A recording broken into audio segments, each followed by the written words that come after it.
Dan pred prvim kronometrom v življenju. Danes easy ride, včeraj je bil malce težji trening, zato danes bolj easy in jutri akcija.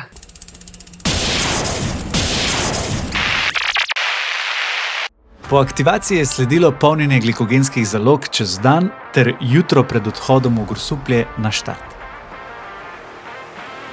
Ob prihodu sem prevzel štartno številko ter preveril, ob kateri uri štartam. Kronometer pač štarta vsak posebej ob točno določeni uri.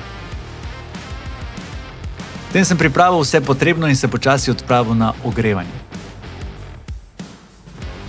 Nič prvi kronometer, da vidimo, kaj se zgodi. Ena stvar sem že sodo doma pozabil, tako da super.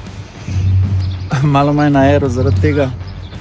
Ampak, če hočete gledati, moram jaz biti manj na aero, tako da vi ste krivi za 5 vatov. Ajde. Ajde, ljubavi.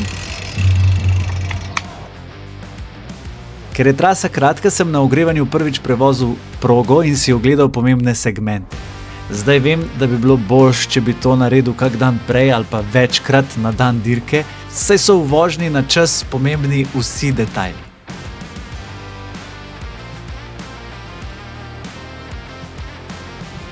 Si mi prišel še enega ljubčka dati? Mislim, tako sem mislil, da je več Franca. Dirka se je začela in na vrh so začeli prihajati že prvi tekmovalci. Spodaj pa sem že čakal na svoj trenutek in se počasi postavil v vrsto. Napočil je trenutek, ko sem bil na štartni črti. Korošec. 5, 4, 3, 2, 1, gremo. Prvi kronometer v življenju, sploh nisem vedel, kaj pričakovati. Imel sem nek plan, ampak se je popolnoma porušil sredi trase, saj sem ga naredil po predvidevanju, da bo potrebna konstantna moč za uspeh, a je premagovanje te proge zahtevalo nekaj drugega. Pustil bom cel posnetek moje vožnje in lahko vsak prevrti naprej, če ga to ne zanima. Spoznal sem, da je proga precej bolj valovita, kot se mi je to zdelo, ter da bi moral moč popolnoma drugače razporejati. Sam sem poskusil držati konstantno povprečno moč s stopnjevanjem na klancih, kar sem kasneje spoznal, da je bila napaka. Bolje bi bilo napadati klance na polno ter na ravnini in spustih obnoviti moč. Plus, tehnični zaključek je tudi precej pomemben, saj sem kolesarja pred seboj že skoraj ujel, a mi je na spustu celo pobegnil.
Nič hudega, za prvič prišel sem v cilj s približno 370 vati povprečja in enako normalizirano močjo, kar kaže na konstantno moč, ampak žal ne preveč primerno za to traso.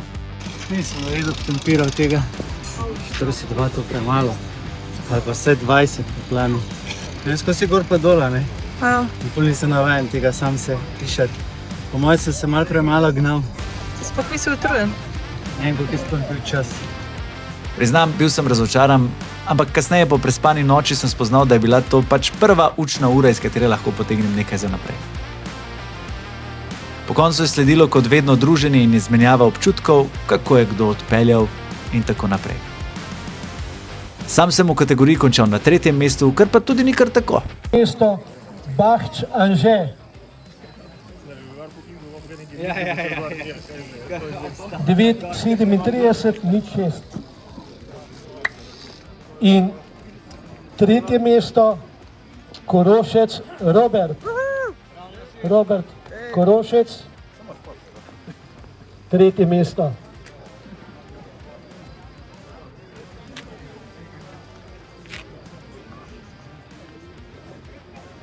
Čestitke in aplavz. Bravo! Zdaj pa k novim izzivom naproti sledijo zanimivi tedni, kaj kmalu pa se bo začela prava sezona dirk. Se gledamo!